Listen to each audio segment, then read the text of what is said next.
Are you sick and tired of doing the same thing over and over and over again? Feeling like you have more to give and you don't know what to do with your life? Well, keep watching if you do care about your life. If you don't though, it's okay. Keep scrolling. But I'm telling you, there's a lot more to life than you think. How do I move out of my family's house? How do I move out of this horrible situation?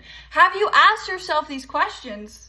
Again, keep watching. Okay, so how it all started, I originally am from Florida, okay? And Charleston, South Carolina, with literally like $1,000 in my pocket. My rent alone was $1,000, okay? So after high school, I was like, okay, well, I guess I should go to college, right? Because that's what everyone tells everyone to do, is finish high school and go to college, right? That's the right path. So I went to college for a literal year. The college was about $40,000 a year. I was also taking out loans to go to this college, mind you. So I don't have $40,000, nor did $40,000 even look attainable at the time when I was 18 years old. So I thought to myself, I do not want to go to college. I do not want to spend 40 times 4 or more every year, even though I did get some grants from the government, which was good. But I honestly just felt like college was just going to be a waste of time because I knew that my career wasn't related to having a degree. I was also conflicted though, because I felt like everybody in my hometown didn't really do much with their lives, and the only reason why they did was because they went to college and got a bunch of debt. So, went to college for a year. Do I regret it? No. Am I happy that I went for a year? Absolutely. But I felt like I just wanted more in my life. I didn't really know where I wanted to go or what I wanted to be exactly. I knew that I wanted to help people. I knew that that was my goal, but I knew that my hometown was not giving that to me. So, I decided to literally, I kid you not, pack my bags,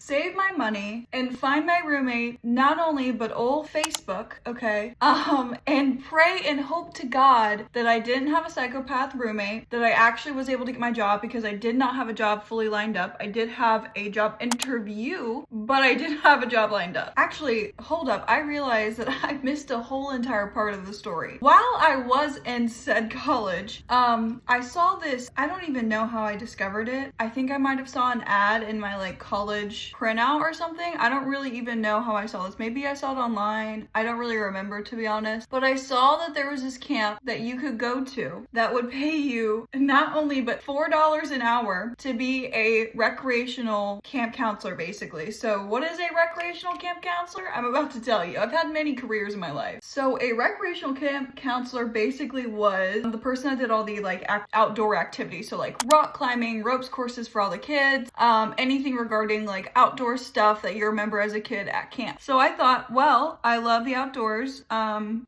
I love learning about things that I don't know. So I just said, why not sign up? So me and my girlfriend signed up together, hoping and praying to God that we would get in. So luckily we did get in. Okay. You might think to yourself, $4 an hour is really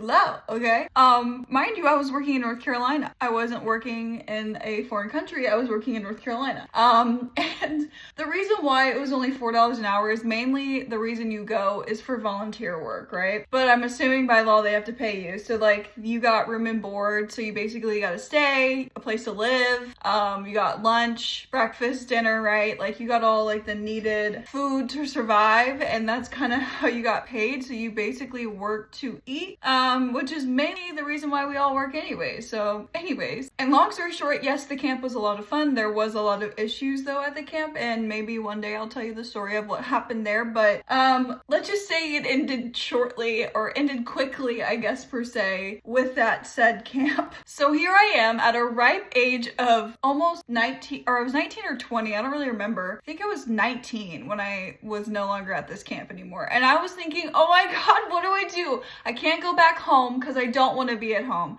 I can't go back to college because I don't want to be in student debt. What do I do? So So then my mom was like, excuse me, ma'am, you're living here again for free? Get a job. So I got a job and I realized that I did not want to live with my mother for the rest of my life. I wanted to have my own rules like any 19/20-year-old wants to have. So I decided to save as much money as I physically could, which was basically $1,000, okay? And which seemed again like a lot of money for me, who is a spender. And I decided, because my aunt and uncle used to live in Charleston, South Carolina, that I wanted to move to Charleston, South Carolina. And this was like probably 6-7 years ago. So I wanted to go to Charleston, South Carolina. I knew nobody there outside of my aunt and uncle. And I was like, you know what? I'm gonna do it. So I literally found my roommate on Facebook. I had a job somewhat lined up, but not really. I still had to go to the interview and actually like get the job. And it's even funnier what they said to me at the job interview, because I literally thought I was not going to survive. But I packed my bag, saved my money, and I just booked it right after Christmas of 2019. Why not? And I found my roommate again on Facebook, hoping to God that she was not an axe murderer. She was not, thank the Lord. So I think also a lot of people think that you need to have so much money in order to move out of your hometown, okay? In reality, you really don't. You really just kind of have to bite the bullet, hope and pray if you believe in God, and, you know, hope for the best, right? Like, worst case scenario, you have to come back. But I knew in my head, in the back of my mind, that I was never going to go back to Florida. I just knew that I was going to be able to accomplish what I wanted to get done. I get to Charleston, South Carolina, and I go in for my interview of a job. This was a luxury hotel restaurant. I was working in the restaurant business in the past, so I knew that I was somewhat credential of fine dining restaurants, because my college was also in West Palm Beach and I worked at a fine dining restaurant. And when I went in for this interview, I realized that everyone around me at this job was like 35 and like all the way past my parents' age, okay? They were a lot older than I was. I was youngest person there in the building. And this guy looked at me and said, oh, well, we typically don't hire young people ever. And people that usually work here stay here for 10 plus years. Mind you, restaurant business, okay? No hate against the restaurant business, but my dream in life isn't to work at a restaurant for the rest of my life. But kudos to you, because you do make great money, especially because it was a high roller fine dining type of brunch place. The funniest part about it all, of him just trying to scare me, thinking that I was not going to get this job that was literally going to be the sole reason I was able to live in Charleston, South Carolina,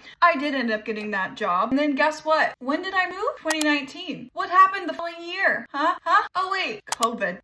COVID. Okay? So little old me, freshly 20 years old, I call my mom and I'm like, of course, the one time I move out of this state to start my life, a pandemic hits the world. The world. And again, guys, I'm telling you, we all have the power to do whatever's in our mind, and all the pretend blockades that we create into our brain. I moved during a pandemic, okay? That's not easy. It was really, really, really hard, okay? Because I had no job. I was on unemployment as a fresh 20-year-old, okay? And I had nothing to my name, okay? My bedroom consisted of only like 4 items. I had a brown moving box that I threw a blanket on top of to do my makeup on, and I considered it a desk. And let's just revert back to my careers, okay? I was a server for a while, okay? I also was a camp counselor at one point, okay? I also was a car saleswoman as well at one point. Would not recommend. Love the idea of sales and marketing, love the idea of cars and learning about cars, but would not recommend. Unless, I don't know, maybe you love it, but I would not recommend. I was also a solar panel saleswoman. Door to door. Hello, it's me. Don't shoot your property, please.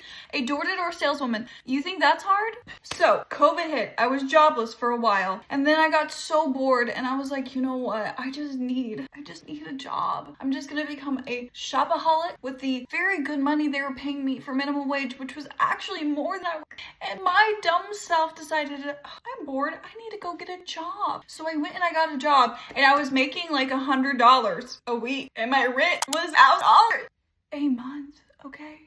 So I got a job like a silly goose, and I worked and I worked and I worked. And then I was like, bro, this is not working out. So then I became a solar panel saleswoman, and then that was fun until it got cold outside, and I'm from Florida, and I was like, this is also not working. And then I was like, I'm gonna go and apply for Toyota. I'm gonna be a car saleswoman. I would love to do that. And I remember the day that I got the job, I was so excited. I was like, thank you, Jesus. I'm so excited. This is what I was supposed to do.